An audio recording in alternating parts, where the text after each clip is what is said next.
But I can only say that the Turkey must reconsider their stand of supporting Pakistan. तो मैं तो शुक्रिया अदा करता हूँ और जाहिर है पहलगाम के उस अनफॉर्चुनेट और बड़ी हौलनाक वाक़े के बाद जो हमारी गवर्नमेंट ने पाकिस्तान में जो टेररिस्ट हेडक्वार्टर्स को उनको निस्तो नाबूद किया और फिर उसके बाद से जो हालात पैदा हुए आप और हम जानते हैं, तो ये बहुत ज़रूरी है कि हम जहाँ कहीं भी गवर्नमेंट हमको भिजा रही है, क्योंकि ये गवर्नमेंट ऑफ इंडिया की तरफ से है, इसमें तो कोई पार्टी एफिलिएशन नहीं होगा, ना रहना चाहिए। तो जो देश का देश के हित में जो मुल्क में पाकिस्तान और उनके स्पॉन्सर्ड टेररिस्ट की तरफ से जो हमारे मुल्क में आतंकवादी वाक़यात हो रहे हैं, तो ज़ाहिर है उस पर हम तमाम को जाकर उनको बताना पड़ेगा। और भी डिटेल मीटिंग होगी जाने से पहले हमारी, तो उसमें और डिटेल हमको बातें मालूम होंगी। मगर फिलवक़्त तो मुझे लगता है कि हमको तो भारत का जो स्टैंड रहा है कि हम टेररिज्म के ख़िलाफ़ थे, क्योंकि टेररिज्म के हम विक्टिम रहे हैं और ख़ास तौर से एक पड़ोसी मुल्क बार बार हमारे मुल्क में आतंकवाद बोलिए, दहशतगर्दी को यहाँ पर प्रमोट करता है, सरपरस्ती करता है। तो ये उनको इन तमाम एक इम्पॉर्टेंट काम है और इंशाअल्लाह मैं तो पूरी कोशिश करूँगा इस जिम्मेदारी को अच्छी तरह निभाने की। तो कितनी ज़रूरत लगती है इस तरह के डेलीगेशंस को जो है इस वक्त में जाना और दुनिया को बताना, बाकी देशों को भी क्या? देखिए, पहले भी जब अटल बिहारी वाजपेयी वज़ीर आज़म थे, फिर उसके बाद एक डेलीगेशन गया था, फिर उसके बाद 2008 में जब 26/11 का हुआ, उसमें भी उस वक्त डॉक्टर मनमोहन सिंह की सरकार ने एक डेलीगेशन भिजाया था। तो ये हमारी ज़िम्मेदारी है, हम पब्लिक के रिप्रेजेंटेटिव हैं, जनता ने हमको चुनकर भिजाया है। तो चुनकर सिर्फ यही नहीं भिजाया कि हम सिर्फ अपने कॉन्स्टिट्यूंसी के बारे में बात करें, बल्कि हम लोग भारत की आवाम को रिप्रेजेंट करते हैं। और आज भारत की आवाम बेचैन है, तकलीफ़ में है, और ख़ास तौर से बेचैन और तकलीफ़ में इसलिए है क्योंकि वक्तन फ़ौक़तन ये दहशतगर्दी के आतंकवाद के वाक़यात होते हैं। और पहलगाम के बाद तो इस देश में बहुत ज़्यादा सब भारत के लोग यूनाइटेड हैं कि टेररिज्म को ख़त्म होना चाहिए।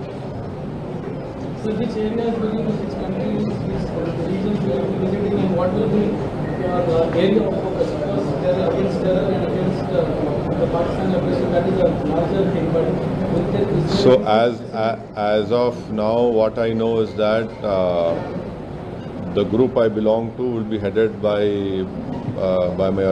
my good friend Bhai Jay Panda would be heading this group. I think so. This group of MPs would comprise of Mr. Ashok Shringla as well, the ex-Foreign Secretary, and who else is there?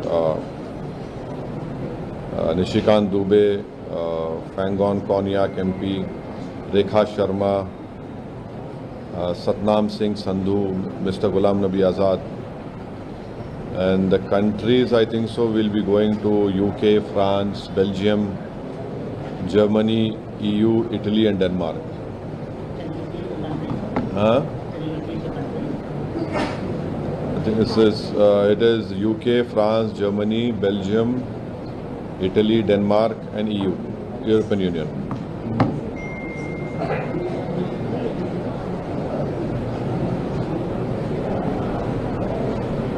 इसके बाद फिर से कोई सरकार के साथ meeting होगी sir आपकी? नहीं मालूम, अब जाने से पहले तो मीटिंग होनी चाहिए। सर, इस डेलीगेशन को लेकर भी कहीं ना कहीं सवाल उठ रहा है। कांग्रेस की एक लिस्ट आती है, शशि थरूर का नाम नहीं होता, अभी आया है इसमें शशि थरूर जी का नाम है। इस पर जो जिस तरीके से अभी पूरी राजनीति चल रही है उस पर क्या? मेरी पार्टी का मेरे से पूछो, आप दूसरे पार्टी का मेरे से जो पूछो। डेलीगेशन की आप भी मेंबर? अरे नहीं, तो आप पार्टी का पूछ रहे ना, मैं कैसा बोलूँगा दूसरी पार्टी के बारे में? मेंबर्स में लिस्ट को लेकर पार्टी, आप पार्टी से पूछ लो, वो जो पार्टी के है मैं कैसे बोलूँगा दूसरी पार्टी के बारे में? मैं तो तो बताएंगे वो, आजकल में बताएंगे, आजकल में बताएंगे। तो पाकिस्तान जिस तरीके से खासकर वहाँ पे जो नेता है जिस तरीके से बयान दे रहे हैं और कई बातें जो है झूठ भी जो बता रहे हैं, उसको लेकर कैसे देख रहे हैं आप? अरे झूठे हैं वो, कब सच बोले? झूठ की बुनियाद पे देश बनाए सो हैं वो लोग, तो झूठ ही बोलेंगे ना, तो झूठ ही बोलेंगे, झूठ बोलेंगे, बकवास करेंगे, बार बार डराने की कोशिश करेंगे हमारे पास न्यूक्लियर बॉम्ब है, न्यूक्लियर बॉम्ब है। ईरान के पास भी न्यूक्लियर बॉम्ब है, इजराइल के पास भी है, क्या दोनों रुक रहे क्या? एक दूसरे को मार रहे बराबर। न्यूक्लियर बॉम्ब है तो हम क्या करेंगे? आप क्या वो करेंगे क्या? How you see the role of Turkey in this whole country?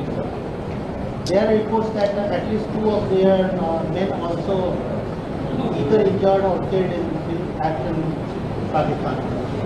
I don't know. I cannot comment on it unless and until the government of India or our army comments on it. But I can only say that the Turkey must reconsider their stand of supporting Pakistan, and Turkey we must remind Turkey also that there is a bank called Ish Bank, and in that bank the earlier depositors were from people of India, from Hyderabad state, Rampur state. There are many historical connections with India, and you must know that till 1990 Turkish language was taught in Ladakh area. You know, we must also tell them that till 1923, if I am not wrong, or till 1920s, northern Turkey people used to come to Ladakh, and then from there they used to go to Mumbai to perform their Hajj. And also lastly, we must constantly remind Turkey that there are 220 million Muslims, honorable Muslims living in India. So this whole boogie of Pakistan that, oh, this is 20 crore के करीब है ना, तो अब ये 120 million. हाँ in India 20 crore लिखे, 20 crore. So this boogie of Pakistan is a Muslim country. There are more Muslims in India than in Pakistan, and Pakistan has got nothing to do with Islam at all. The way they are behaving, the way we have behaved so far. So I hope, I am sure the government of India sees of this matter, and they must look into it.